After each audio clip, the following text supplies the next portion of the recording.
नमस्कार प्रिय दर्शकों, आप सभी का हमारे YouTube चैनल पर हार्दिक स्वागत है। दोस्तों, आज फिर हाजिर हूँ नया वीडियो नई जानकारी लेकर के। प्रिय दर्शकों, 8 मार्च 2024 को महाशिवरात्रि का पर्व है। दोस्तों, यह महाशिवरात्रि कब से मनाई जाती है? कुछ विद्वान लोग कहते हैं कि महाशिवरात्रि के दिन महादेव और पार्वती की शादी हुई थी, और अलग अलग मतांतरों के हिसाब से कुछ लोग कहते हैं कि आज ही के दिन जो समुद्र मंथन हुआ था उसमें कालकूट नाम का विष निकला था, उसको श्री महादेव जी ने पिया था। इस वीडियो में आप यह भी जानेंगे कि सबसे पहले महाशिवरात्रि का व्रत किसने किया और कैसे किया। दोस्तों, आपने सभी कभी खुले आसमान में 3 तारे जो कि बराबर दूरी पर तथा बराबर चमक के साथ देखे होंगे। ये 3 तारे कौन हैं?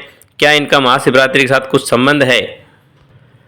और दोस्तों, इस वीडियो में आप यह भी जानेंगे कि महाशिवरात्रि के दिन कौन कौन से ऐसे उपाय किए जाए तो आपको सुख समृद्धि में वृद्धि हो, आपकी अकाल मृत्यु टल जाए। दोस्तों, ऐसे छोटे छोटे उपाय तथा महाशिवरात्रि का व्रत कथा आज आप इस वीडियो में जानेंगे। जो भी दर्शक मित्रगण चैनल से नए जुड़े हो, चैनल को सब्सक्राइब कर ले और बेल आइकन को प्रेस कर ले, और कमेंट में जय श्री महादेव लिखना नहीं भूले। अब मैं कहानी शुरू करता हूँ। दोस्तों, शिवपुराण की कोटि रुद्र संहिता के अनुसार बहुत प्राचीन समय की बात है कि एक भील जिनका नाम गुरु ध्रुव था, वह बड़ा बलवान तथा क्रूर था। अपने परिवार की आजीविका के लिए वह जंगल में जाता और जंगली जानवरों को मार मार करके लाता। इसी तरह से बहुत सारे चोरी करता, अन्य कर्म करता, कुकर्म, और अपने परिवार का पालन पोषण करता। एक दिन दोस्तों, अनायास ही, उसको मालूम नहीं था और उसके घर परिवार में खाने के लिए कुछ नहीं मिला, वह भील निकल गया जंगल में, और उसको उस दिन भगवान की कृपा से कोई भी शिकार नहीं मिला। पूरा दिन भटकते भटकते निकल गया, और रात्रि में शाम के समय वह एक जलाशय के किनारे रुक जाता है। वहाँ सोचता है कि यहाँ कोई प्राणी जल पीने ज़रूर आएगा, और जल पीने आएगा तो मैं उसी समय उसका शिकार कर लूँगा। उस सरोवर के किनारे एक भील का पेड़ था। वह पेड़ के ऊपर चढ़ जाता है और दोस्तों छिप करके बैठ जाता है। रात्रि का समय हो जाता है। जब रात्रि का पहला पहर शुरू होता है तो उसने देखा कि एक हिरनी जल पीने आई हुई है। अब वह शिकारी तुरंत ही अपने धनुष बाण को खींचता है, और खींचते समय वो पेड़ में थोड़ा कंपन हो जाता है, पेड़ हिल जाता है। उसी सरसराहट में उस बेल से कुछ बेलपत्तर नीचे गिर जाते हैं, तथा उसके हाथ में जो जल लेकर के चढ़ा था उसमें से थोड़ा जल भी गिर जाता है। प्रिय दर्शकों, इस प्रकार श्री शंकर भगवान की पहले पैर की पूजा इस शिकारी के द्वारा, इस भील के द्वारा अनायास ही हो जाती है।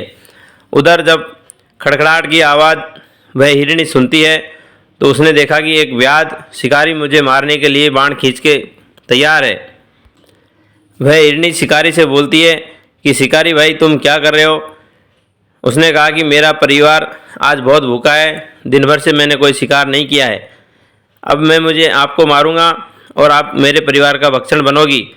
प्रिय दर्शकों, वो हिरणी कहती है कि हे शिकारी, आप ज़रूर मार लेना, लेकिन मेरे छोटे छोटे बच्चे हैं, यहीं पास के आश्रम में रहते हैं। मैं वहाँ जा कर के एक बार उनके पिताजी के पास संरक्षण दे आती हूँ, उनको बोले आती हूँ। इसके बाद मैं कसम लेती हूँ कि मैं ज़रूर वापस आऊँगी। शिकारी सोचता है, क्यों मुझे बेवकूफ़ बना करके तुम जा रही हो? तो प्रिय दर्शकों, वह हिरणी उनको सत्य का वात्सल्य देती है।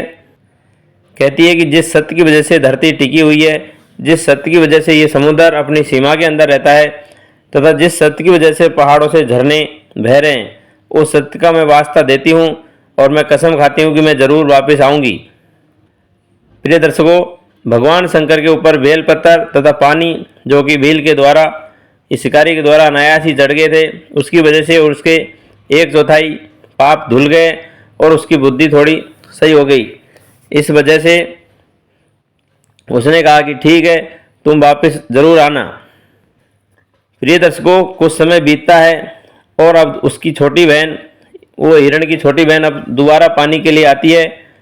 अब वो सोचता है कि इसका ज़रूर मैं हमला करता हूँ। वो जैसे ही धनुष बाण खींचता है तो पेड़ हिलने लगा, और थोड़े से बेलपत्र और उसके पास जो पानी था, जल था, वो नीचे शिवलिंग के ऊपर चढ़ जाता है।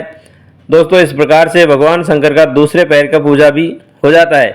अब जैसे ही पत्ते गिरने की आवाज़ हुई तो वह हिरणी बोली कि शिकारी भाई क्या कर रहे हो। वो कहता है कि मेरे परिवार का भरण पोषण के लिए भी यही मेरा कर्म है। आज मेरे घर में बच्चों ने तथा पत्नी ने तथा माँ बाप ने कुछ नहीं खाया है। हिरणी कहती है कि यहीं पास के आश्रम में मेरे बच्चे हैं छोटे छोटे, मैं उनको दूध पिला के आती हूँ और उनके पति को बोल करके आती हूँ। दोस्तों अब की बार भी शिकारी सोचता है कि ये भी एक बहाना लेकर के जा रही है, तो वह छोटी हिरणी भगवान विष्णु की शपथ लेती है कि मेरे जीवन में मैंने जो भी पुण्य कर्म किए हैं, यदि मैं वापस नहीं आती हूँ तो मुझे वह पुण्य नष्ट हो जाए। इस प्रकार का वास्ता दे करके वह हिरणी को जाने की इजाज़त दे देता है, क्योंकि दोस्तों इसने भगवान शंकर की पहले पैर की तथा दूसरे पैर की 2 बार की पूजा जो कि ब्रह्म मुहूर्त में किया था, इस वजह से इसके 50% पाप इस समय नष्ट हो चुके थे। कुछ समय और गुजर जाता है। अब रात्रि का तृतीय पहर चालू हो जाता है। दोस्तों वहाँ पर एक अष्टपुष्ट तंदुरुस्त एक शिकारी एक हिरण आता है। वह पानी के तालाब पर दिखाई दिया। अब शिकारी सोचता है कि मुझे ये मारना ही मारना है और अपने परिवार के लिए भोजन की व्यवस्था करनी है। जैसे ही उसने धनुष को खींचते ही उसके हाथों से कुछ बेल पत्र नीचे गिरे तथा अपने जल के पात्र से कुछ जल भी नीचे गिरा। इसकी वजह से भगवान शिवलिंग की तीसरे पैर की भी पूजा संपन्न हो जाती है, क्योंकि दोस्तों भगवान शंकर को कहते हैं कि बेल पत्र बहुत प्रिय है और जल का लोटा अगर चढ़ा देता है तो उसी से सारे पाप नष्ट हो जाते हैं। अब यह हिरण कहता है कि मेरा शरीर यदि पुण्य क्रम में लगता है और कहीं परोपकार में लगता है तो मुझे कोई आपत्ति नहीं। लेकिन दोस्तों यह भी कहता है कि शिकारी भाई आप थोड़ी देर के लिए रुक जाइए, मैंने अपनी पत्नी के साथ पाणी ग्रहण संस्कार किया है तथा मेरे छोटे बच्चे हैं, मैं उनको एक बार बोल ही आता हूँ और उसके बाद मैं आपके पास आता हूँ, तब आप मेरा शिकार कर लेना। दोस्तों ये भील कहने लगा कि आपके पहले 2 हिरणी और आई थी, वो झूठ बोल करके चली गई, आप भी वही झूठ बोल करके यहाँ से बचना चाहते हो। दोस्तों हिरण कहता है कि मैं झूठ नहीं बोलता और यदि मैं झूठ बोलता हूँ तो मेरे सारे पुण्य नष्ट हो जाए। जिस प्रकार से संध्या काल में मैथुन तथा शिवरात्रि के दिन भोजन तथा झूठी गवाही तथा दूसरे के धन को जो हड़पने की चेष्टा करता है, उन सारे पापों की तरह ही मेरा भी शरीर पापी हो जाए। जिसके अंदर सामर्थ्य होते हुए भी परोपकार नहीं करे, ऐसा मुझे पाप लग जाए। दोस्तों उधर दोनों हिरणी तथा हिरण अब आपस में सलाह मशुरा करते हैं। पहली हिरणी कहती है कि मैं चली जाऊं, मैं सबसे पहले शपथ दे के आई हूँ।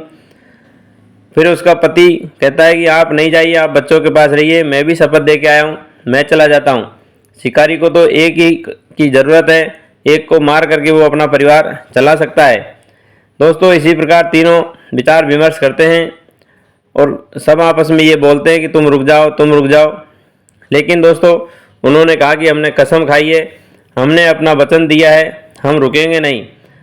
वो कहने लगे कि चलो बच्चों को पड़ोसियों के पास छोड़ देते हैं, यह संत महात्मा की जो कुटिया है सप्तऋषि की, उसमें छोड़ देते हैं। उन्होंने अपने बच्चों को समझाया कि हम वचनबद्ध हैं, इस वजह से हमारा जाना जरूरी है। प्रिय दर्शकों बच्चे भी समझदार थे, क्योंकि इस प्रकार से पुण्य आत्मा के बच्चे हमेशा ही पुण्य होते हैं। तो वो बच्चे कहते हैं जो गति हमारे माँ बाप की होगी वही गति हमारी हो जाए, हमें कोई आपत्ति नहीं है। इस प्रकार से दोनों हिरणी तथा वह हिरण तीनों तथा उनके बच्चे जो भी थे सब उस तालाब की तरफ चले जाते हैं। अब मनी मन शिकारी सोचता है कि वचन के अनुसार ये लोग आ गए हैं। अब तीनों हिरण आपस में बात करते हैं और उस शिकारी से कहते हैं कि हमारा जीवन सार्थक हो जाएगा और हम दूसरे जन्म में पड़ जाएंगे, आप जल्दी से हमारा जीवन खत्म कर दीजिए ताकि हम कहीं नई योनि में जन्म लें। दोस्तों जैसे ही शिकारी ने अपना धनुष खींचता है तो चौथे पैर की भी पूजा हो जाती है, कुछ बेलपत्र और जल नीचे गिर जाता है। इससे भगवान शंकर बहुत प्रसन्न होते हैं। उस दिन महाशिवरात्रि का दिन था। दोस्तों इस शिकारी ने बिना किसी महत्वाकांक्षा के तथा अनायास ही इससे उस दिन व्रत हो गया था, क्योंकि खाने को कुछ मिला नहीं था तथा पूरे रात ये जागता रहा, अर्थात भगवान शंकर का स्मरण करता रहा। और इस प्रकार से बेलपत्र और जल से इसने भगवान शंकर की चारों पैर की पूजा की। दोस्तों, अब इसके पूरे जीवन के पाप खत्म हो गए। भगवान शंकर स्वयं वहाँ पर दिव्य स्वरूप में प्रकट हो जाते हैं और इस शिकारी का नाम देते हैं गुहू। यह वही गुहू था जिसको भगवान श्री राम जी के साथ भी दोस्ती हुई थी। प्रिय दर्शकों, भगवान शंकर ने इस गुहू नाम के शिकारी को सुख समृद्धि का आशीर्वाद दिया तथा तीनों हिरणियों को उन्होंने सत्य की पर अड़ी रही अपने वचन का पालन किया। इसलिए भगवान शिव ने इन तीनों हिरणियों को अमर होने का वरदान दे दिया और कहा कि तुम जा करके अंतरिक्ष में चली जाओ और 3 तारों के रूप में आपको पूरा संसार देखेगा।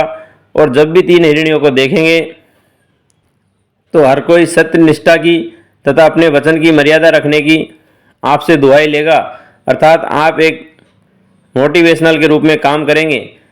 प्रिय दर्शकों, ये थी शिकारी के द्वारा महाशिवरात्रि के दिन की हुई सबसे प्रथम पूजा। तब से लेकर के आज तक हम लोग महाशिवरात्रि का ये व्रत करते हैं। प्रिय दर्शकों, वैसे तो हर महीने ही शिवरात्रि आती है और 12 महीने में 12 शिवरात्रि आती है। प्रिय दर्शकों, आपको इस वीडियो में जानकारी दी गई कैसी लगी, ज़रूर से ज़रूर कमेंट में हर हर महादेव लिखें। यदि जानकारी अच्छी लगी हो तो अपने बच्चों के साथ, अपने दोस्तों के साथ वीडियो को ज़रूर से ज़रूर शेयर करें। दोस्तों, सभी को राधे राधे, हरिओम, जय श्री कृष्ण।